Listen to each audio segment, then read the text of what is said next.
September 18, 1944, 2:32 p.m., Aracourt, Lorraine, France. Cloudy sky, light rain. Visibility, 800 meters. Hauptmann Friedrich Bauer, commander of the 2nd Company, 113th Panzer Battalion, peers through the cupola of his Panther OSF. Ahead of him, through the fog and rain, he sees the unmistakable silhouettes of American Sherman tanks. He counts 5, maybe 6. His lip curls in a confident smile. "Distance?" he asks his gunner, Unteroffizier Klaus Wagner. 700 meters, Herr Hauptmann. "Shermans," Bauer pronounces the word dismissively. Still those Tommy gun coffins with their 75mm guns, like shooting tin cans. He activates the radio. "All Panthers, this is Bauer. We have Shermans ahead. 6 confirmed. Prepare for what the Americans call a turkey shoot." Laughter crackles over the radio. Turkey shoot. That's what German tankers called the battles against Shermans since Normandy. The Panther, with its 80mm sloped frontal armor and 75mm KWK-42 cannon, was virtually invulnerable to standard Shermans. "Herr Hauptmann," Wagner whispers, "these Shermans, the guns look different. Longer." Bauer looks again. Through the commander's scope, he sees the barrels. Yes, they're longer. The new 76mm Shermans they've heard about. He shrugs. "So what? 76mm still won't penetrate our frontal armor. They'd need at least..." He does quick mental calculations. 900 meters per second of velocity. Impossible for an American cannon. At this moment, 600 meters away, Sergeant Lafayette Poole, commander of the Sherman in the mood, holds in his hands a round he'd never seen before. It's unusually light for its size. The marking reads 76mm HVAP M93, high-velocity armor piercing. "What the hell is that?" asks his porter, Private Bert Close. "They said it's new," Poole replies. "Some kind of special ammunition. Tungsten or something. Supposedly goes through anything." "Anything?" "That's what they say. Let's find out." Poole observes the lead Panther through his scope. 600 meters. With normal AP ammunition, it would be suicide. The Panther would destroy them before they got close enough. But this ammunition... "Load HVAP," he orders. Close slides the strange projectile into the breech. It's different. The weight, the balance, even the sound it makes when loaded. Look at the Panther leader. Center of mass. The gunner, Corporal Wilbert Richards, adjusts his sights. Target acquired. Fire! Crack! The sound is different, not the usual deep boom, but a sharp crack like a whip from God. The projectile leaves the barrel at 1,036 meters per second, 30% faster than standard AP ammunition. In the Panther, Bauer is about to give the order to fire when he sees the Sherman's flash. He has half a second to process that something is wrong. The sound is different. The tracer's speed is impossible to... Clang! The HVAP projectile hits the Panther's frontal glasses. The tungsten-core, with a density almost twice that of steel, concentrates kinetic energy in a tiny area. The 80mm armor, inclined at 55 degrees and supposedly impenetrable, shatters like glass. Wagner screams. The projectile pierces his chest. Bauer has a moment of utter incomprehension before the overpressure kills him instantly. The Panther, the pride of German engineering, burns. The other Panther commanders watch in utter shock. Impossible! A Sherman just killed a Panther, head-on, at 600 meters. HVAP not coming! Poole shouts. Another crack of the whip, another dead Panther. What Hauptmann Bauer didn't know, dying on that muddy field in Lorraine, was that he was witnessing not only his own death, but the end of German armored supremacy. The inferior Sherman had become the predator, and the Panther, for the first time, was the prey. Marceau de 1944. Aberdeen Proving Ground, Maryland, Terminal Ballistics Laboratory. Temperature 4 degrees Celsius. Constant rain. The idea was born out of desperation. Colonel James Hartley of the Ordnance Department was facing devastating reports from Normandy. In 3 months of combat, the loss ratio was brutal. 5 Shermans for every Panther destroyed. "It's simple math," he told his engineering team. "The Sherman's 75mm cannon doesn't penetrate the Panther frontally beyond 100 meters. The Panther kills us at 2,000 meters. It's suicide." "What about the new 76mm gun?" asked Major Thomas Edison Williams, chief munitions engineer. "Better, but not enough. penetrates the Panther at maybe 300 meters. Still suicide. Williams grabbed a piece of chalk and went to the blackboard. The problem is basic physics. Kinetic energy is mass times velocity squared, divided by 2. To increase penetration, we need to increase either mass or velocity. We can't increase mass, Hartley replied. The 76mm gun has chambering limitations. So we increase speed. How? By reducing projectile mass but maintaining momentum. Impossible. Not with conventional design, but, Williams drew quickly. What if the actual projectile were much smaller, encased in a disposable sabot? The idea was revolutionary and stolen. The British had developed something similar, the APDS, armor-piercing discarding sabot. But the Americans wanted to go further. Tungsten, Williams said. Tungsten carbide core, density of 15.6 grams per cubic centimeter versus 7.8 for steel. Almost twice the density in half the size. April 1944. First prototype. The first test was a disaster. The sabot failed to separate properly. The tungsten projectile spiraled and missed its target by 10 meters. $50 worth of tungsten wasted, complained the project accountant. Tungsten was rare, precious, and necessary for cutting tools. Second test. The sabot separated too early. The projectile lost stability. Third test. Excessive pressure. The test cannon barrel cracked. Gentlemen, General Jacob Devers said after watching the failures, you have 2 weeks or I will cancel the project. Williams worked 96 hours straight. The solution lay in the sabot. Aluminum instead of steel. Precise grooves for controlled separation. Copper band for gas sealing. April 15th. Decisive test. Target, captured Panther armor plate. 80 meters, inclined at 55 degrees. Effective equivalent, 140 meters of steel. Distance, 500 meters. Fire! Crack! The sound was different, high-pitched. The projectile left at an impossible speed, 1,036 ms. For comparison, the standard AP projectile, 792 ms. The impact was beyond all expectations. The projectile didn't just penetrate, it passed completely through, leaving a clean entry hole and a devastating exit. Jesus Christ, General Devers muttered. Redo it, now. I want to see it again. 5 shots. 5 full penetrations. At 1,000 meters, penetration. At 1,500 meters, still penetration. At 2,000 meters, finally failed, but barely. Production problems. But there was a crucial problem. Tungsten. The US had limited supplies. Each HVAP projectile used 4 pounds of tungsten. The entire country produced only 200 tons per year. We can make maybe 10,000 shells a month, the supply major calculated. That's it. Then we make each one count, Hartley replied. Critical decision.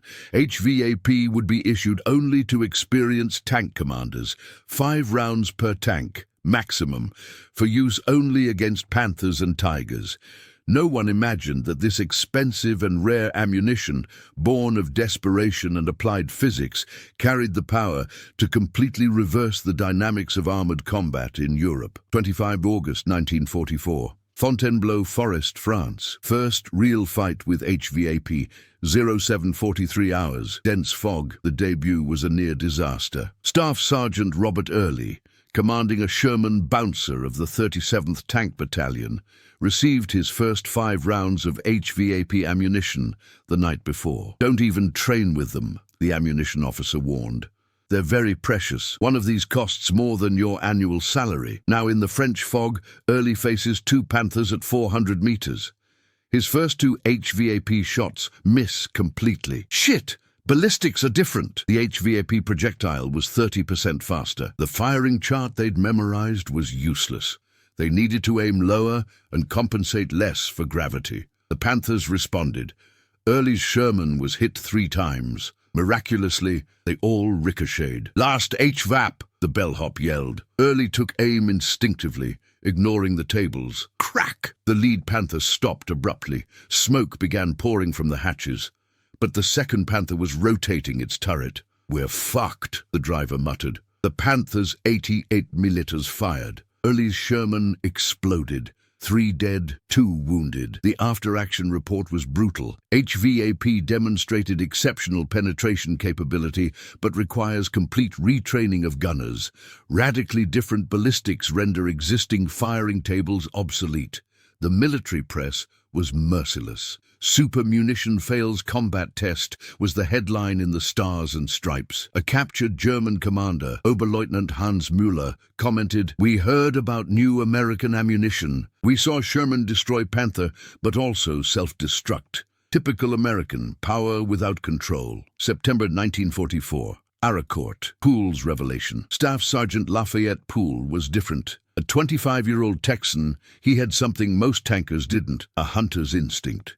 He grew up hunting deer with a long-range rifle. He intuitively understood ballistics. When he received his first HVAP rounds, he spent hours studying them. He weighed them in his hand. He measured their dimensions. He mentally calculated their velocity and drop. "It's like a varmint rifle bullet," he told his gunner. "High velocity, flat trajectory. Ignore the tables. Aim as if it were a direct hit out to 800 meters. September 15th. First Poole versus Panthers meeting using HVAP. 3 Panthers advancing across open field.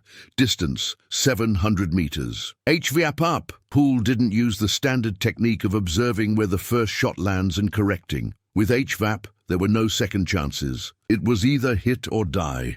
Aim center, no wind correction, fire when ready, crack! The projectile flew in an almost perfectly straight line. At 1:36 ms, it covered 700 meters in less than 0.7 seconds. Panther had no time to react. Clean penetration through the frontal glacis. Panther killed. HVAP! Next target! Crack! Second Panther dead. The third Panther tried to retreat. He exposed his side. Normal AP now! Save HVAP! With the side exposed, regular ammunition was sufficient. Third Panther destroyed. In 90 seconds, Poole destroyed 3 Panthers while losing 0 Shermans. Impossible based on previous statistics. A technique Poole. Poole developed revolutionary doctrine for HVAP. No correction up to 800 meters. Trajectory so flat that correction is unnecessary. Center of mass sight. HVAP has penetration to pass through any point first shot kills. Don't waste waiting for a ranging shot. Save religiously. HVAP only for front Panthers, Tigers. He shared his techniques with other commanders. The HVAP's effectiveness began to increase dramatically. October 1944, January 1945. The inversion of hunting. The numbers started to change dramatically. Before HVAP, June-August 1944, exchange rate. 5 Shermans lost. 1 Panther destroyed. Average fatal combat distance for Sherman, 200 mm. Sherman survival rate in combat with Panther, 18% after HVAP, October 1944, January 1945. Exchange rate 1.5, Sherman lost. 1 Panther destroyed. Average fatal combat distance, 800 meters. Survival rate, 65%. Panther commanders began reporting terrifying phenomena. Hauptmann Wilhelm Knaust, a veteran since Kursk, wrote, "The Shermans have changed. Before, we just had to keep our distance and we were invulnerable. Now, Panthers die at 1,000 meters. The sound is different, a sharp crack instead of a boom. When we hear that sound, someone dies." December 23rd, 1944. Battle of the Bulge, the terror of Bastogne. During the siege of Bastogne, what historians call the HVAP miracle occurred. 4 Shermans of the 37th Battalion, each with 3 HVAP rounds remaining, engaged a column of 12 Panthers of the 2nd SS Panzer Regiment. Sergeant Nicholas Mashlonik commanded the lead Sherman. A Poole veteran, he applied the doctrine, HVAP only on guaranteed shots, make everyone count. The fog provided partial cover. The Panthers advanced confidently, outnumbered 3-1. 08:15, first contact, 600 meters, crack, Panther leader dead. The Panthers stopped confused. A single Sherman shouldn't have posed a threat at 600 yards. Crack, crack, 2 Panthers on fire. Scheisse! These are the new shells! A German commander shouted over the radio. The Panthers tried to maneuver to flank, but the Shermans had learned. They kept their fronts facing, using terrain. Crack, crack, crack. In 12 minutes, 7 Panthers destroyed, 0 Shermans lost. A German survivor, Unteroffizier Friedrich Bauer, testified, "It was like a nightmare. The Panther, our invincible Panther, died like Sherman used to die. 1 shot, 1 death. The Americans didn't even need to get close. Bang, dead, bang, dead. They turned the tables, the sound of terror." German veterans developed a Pavlovian response to the sound of HVAP. The distinctive crack caused instant panic. Gefreiter Hans Weber, "We learned to differentiate sounds. Normal boom, chance to survive. High-pitched crack, someone will die. We started having nightmares about that sound." January 1945. The final statistics, secret report of the OKW, Oberkommando der Wehrmacht. American HVAP ammunition neutralized the Panther's armor advantage. Urgent recommendation, avoid head-on combat with 76mm Shermans at any range. Assume everyone carries tungsten ammunition. It was an extraordinary admission. The Panther, terror of the battlefield, now feared the Sherman. February 1945. Armor Symposium, Supreme Allied Headquarters, Paris, France, General George S. Patton made a statement that would go down in history. "Gentlemen, the HVAP proved a fundamental principle. In modern warfare, it's not the size of the weapon, but the velocity of the bullet. It's not the thickness of the armor, but the density of the penetrator." HVAP ammunition represented a profound philosophical shift. Traditional German doctrine, heavy armor, invulnerability, bigger guns, dig superiority, quality over quantity, complex engineering, advantage, new HVAP reality, speed surpasses armor, smart ammo, bigger cannon quantity, with specific capacity simplicity, with applied science.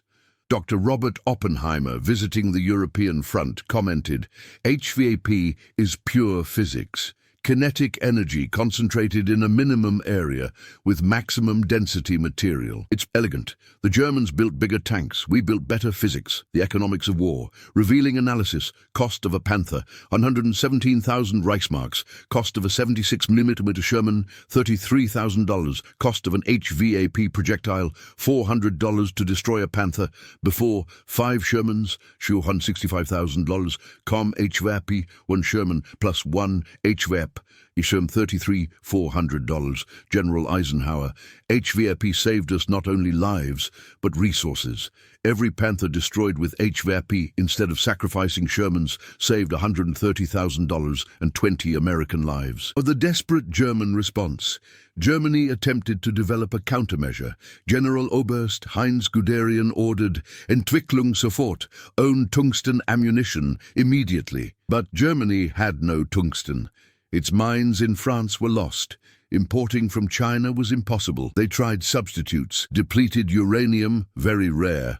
Molybdenum, insufficient density. Hardened steel, failed miserably. Major Klaus von Richter, munitions engineer, "The Americans defeated us with an element we didn't have. How do you fight that? It's like medieval warfare where one side has steel and the other only bronze." March 25, 1945. Crossing the Rhine. Operation Plunder, last great tank battle. Hauptmann Friedrich Bauer, namesake of the commander killed at Aracourt, commanded one of the last intact Panther battalions. He was familiar with the HVAP threat. He had developed tactics, never engage Shermans head-on, always maneuver to flank. But there was no more room to maneuver. The Rhine at their backs, the Americans ahead. He peered through his binoculars. Hundreds of Shermans, many with 76mm cannons, each potentially carrying death in the form of tungsten. "Attention all Panthers," he broadcast. "Frontal combat inevitable. God help us all." Sergeant Joe Sasser, commanding Sherman Killer Jr., had exactly 2 HVAP rounds remaining. He had been hoarding them for weeks, waiting for the perfect moment. There they are, Panthers. 7 distance, 900 meters, at the limit of the effective range of the HVAP. "Make it count, Joe," his gunner muttered. Crack! Bauer's Panther saw the flash. He had 0.9 seconds to contemplate the irony, to die exactly as his namesake did, from the same type of projectile. The HVAP went in clean. Bauer didn't even have time to scream. Crack! Second Panther dead. The remaining Panthers tried to retreat. Too late. Other Shermans, inspired, advanced. Even with standard AP, the Panthers' broken morale left them vulnerable. In 30 minutes, the Wehrmacht's last coherent Panther battalion was annihilated. Cost: 3 Shermans damaged, 1 destroyed. May 8, 1945. VE Day, Berlin. The war was over. In a munitions depot outside Berlin, American troops found an abandoned German project. Hartkern munition, their own version of HVAP. It never left the drawing board. It contained no tungsten. General der Panzertruppe Hasso von Manteuffel, questioned about the defeat, made an extraordinary confession. The HVAP round broke our last advantage. The Panther was our pride, our hope. When ordinary Shermans started killing it easily, it was more than a technical defeat. It was a psychological collapse. "You know what's so ironic?" he continued. "We spent a fortune making thicker armor, bigger guns, heavier tanks. The Americans beat us with 4-pound bullets made of dense metal. Aberdeen Proving Ground, 1947. Post-war test. Captured American and German engineers collaborated on the definitive test.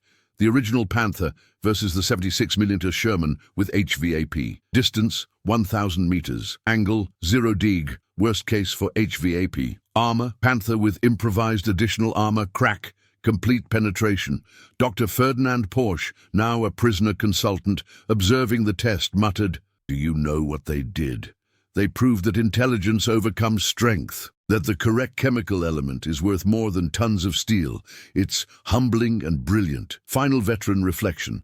Lafayette Poole, the ace who popularized HVAP tactics, survived the war. In a 1985 interview, HVAP wasn't just ammunition, it was an equalizer. Suddenly, we in the inferior Shermans could kill the big bad Panther. It changed everything, not just tactically, but here, he pointed to his head, psychologically. You know what the best sound of the war was? That crack when HVAP came out of the pipe, because we knew someone on the other side was about to have a really bad day. They laughed when they heard about the upgraded Sherman with the 76mm gun. Still inadequate, the German high command scoffed. 76mm won't penetrate a Panther. It would take a miracle. Hauptmann Bauer laughed in our court, confident in his armored superiority. "Like shooting tin cans," he said. They stopped laughing when the first supersonic crack echoed across the battlefields.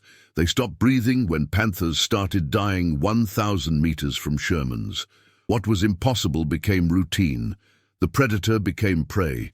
The inferior became superior. In the end, it wasn't gun size or armor thickness that decided the tank war.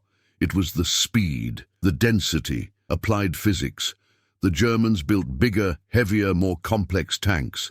The Americans have built a better bullet. And as all military history proves repeatedly, the right bullet, in the right place, at the right time, is worth more than all the armor in the world. The supersonic crack of the HVAP spoke its piercing truth. No matter how thick your armor is, physics always beats steel, and tungsten at 1,036 meters per second, it's unstoppable physics.